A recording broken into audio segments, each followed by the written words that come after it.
In 2021, we lost 9.6 million acres of land to wildfires globally. 7 million of those acres were lost in the United States alone. To put that into perspective, 20 years ago, we were looking at an annual average loss of about 2 million acres every year. How on earth did we jump from 2 to 7 million in just 20 years? Your first thoughts might go to global warming, but don't be so quick to point the finger just yet. We humans have had a hand in this enormous leap in destruction.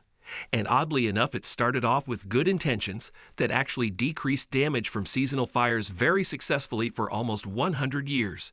But in our well-meaning efforts to save lives and the environment, we were unknowingly concocting a ticking time bomb. And that timer just ran out.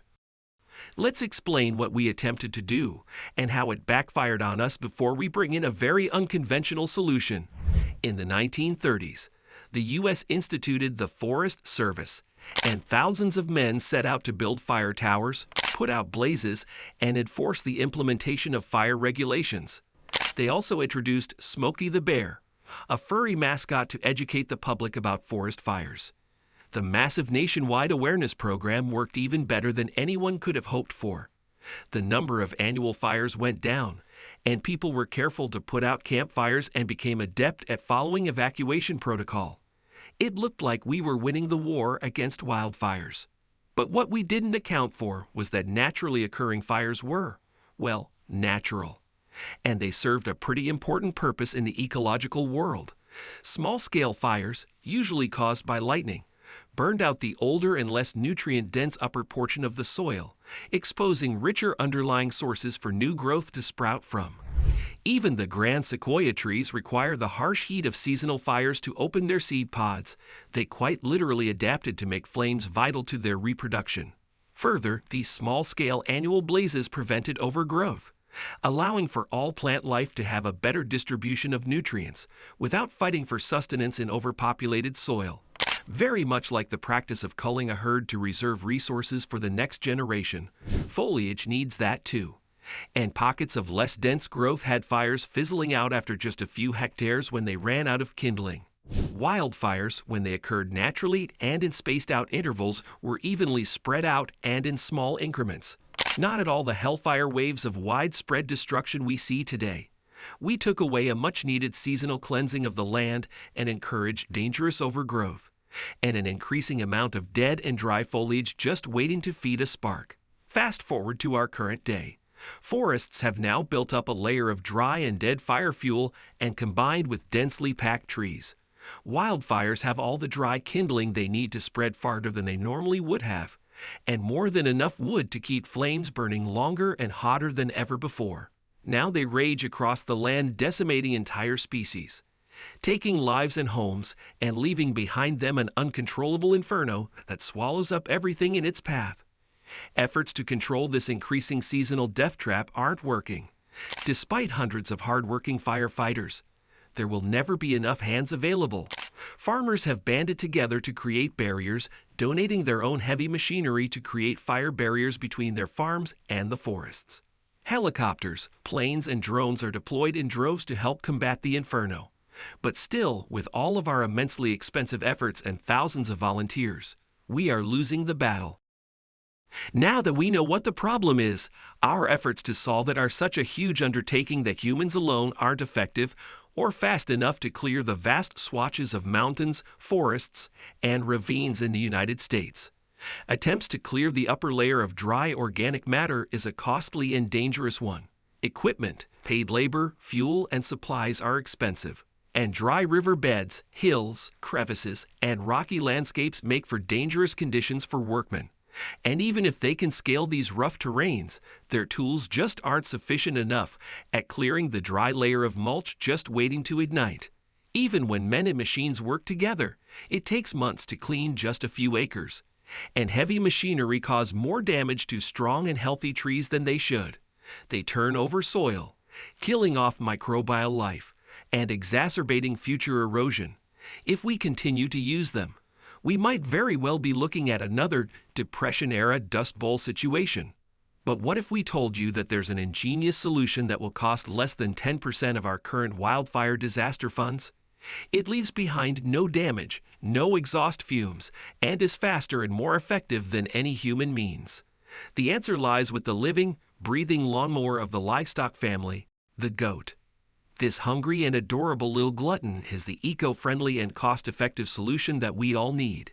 And yet only a handful of individuals are putting these happy little munchers to good use. And it's not like the practice of using goats to clear land is a new one. We've been doing it for centuries all across the globe. And not just to clear areas to build settlements on. Goats have been used specifically to reduce the dangers of seasonal fires. Go to the bushveld of the Okavango in Namibia, and you'll see the Kwangali people keep goats grazing periodically around their villages to keep a sizable area of land around their settlements bare. If a bushfire were to come through the area, the empty moat between their homes, and the bush leaves no fodder for flames to spread over. Across Africa, South America, and Australia, grazing animals are encouraged to keep land that border high-risk areas clear. But no livestock is as prolific as the humble goat. A herd of 200 milking goats can clear around 400 acres of land in the space of a single year. Can you imagine the efficiency of several herds? They are surprisingly adept at climbing and can scale just about any terrain that our heavy machinery can't. They are more hardy and sure-footed than any man. And they certainly aren't picky about what they eat. Goats are perfectly adapted to consume plant matter that other grazers can't. The process is so simple and cost-effective that it boggles the mind why there isn't more interest in utilizing a system that solves a massive problem while still producing milk and meat of the highest grade. Bring in a herd, fence them off, make sure they have water, and let the ravenous herbivores do their thing. In a few days, the fence is moved to a new patch, and so the cycle continues. Besides supplying water and protection from predators, the productive animals are perfectly content to be left alone to do what they do best: eat, eat, and eat. The goats are happier and more at home in the open air. They're getting all of the nutrients they require. And while the prolific jaws are grinding away, they're producing high-quality food for us that hasn't been tainted by the antibiotics or chemically altered feed used in overcrowded facilities. Goats will eat just about anything that's at ground level. They aren't picky at all. And they'll keep dangerous and invasive species like kudzu and black mustard under control without causing harm to veteran trees. And on the newly stripped open soil, they'll leave plenty of fertilizer behind to support new growth when the spring arrives. This systematic clearing and leaving behind healthy, nutrient-rich soil combats wildfires and erosion. There really isn't any loss here. So why isn't there a bigger push to encourage this practice? Well, a lot of red tape surrounds farmers. They'd be more than happy to have their livestock graze for free while helping the environment. And though California has started to slowly adopt the practice, farmers and the state will actually pay herders to come through with their flock. Most other states don't allow grazing outside of privately owned land. Heavy fines can await you if you graze your animals outside of your property. And a recent move to put laws into place to raise the salaries of herders and farm hands has had serious impacts on the progress of this new approach. The need for better working conditions and fair wages is an important issue that needs to be addressed. And although it's high time for those who help put food on our tables to receive better compensation, it has caused farmers to pull back on hiring extra hands. The proposed increase in salaries is nearly triple what most states currently require. And herding companies are looking at the very real possibility that they might have to close down entirely when these new regulations are implemented. Other options are being looked at and explored, but they all come with their own sets of problems and risks. Controlled burning is an age-old practice that was utilized by Native Americans, with the condition that many health, safety, and control regulations are met.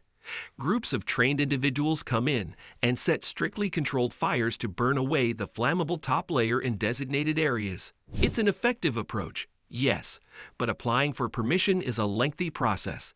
And there will always be the very real danger of human error that can lead to horrible consequences. And most of the manpower currently in place comes in the form of volunteer positions, leading to a constant shortage of hands.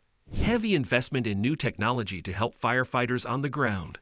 Drones and aircraft are making great strides, but this is costly and takes time to perfect. In the meantime, while we take the time we need to make these other options more effective, Why not rely on nature's natural firefighter? The no-risk, minimal cost, and eco-friendly helper that leaves the soil healthier and better when they're done. Could we ask for a more potent remedy to our predicament, or a cuter one than the hardy little goat? If you learned something, please subscribe and share for more about how we can better our planet through regenerative agriculture.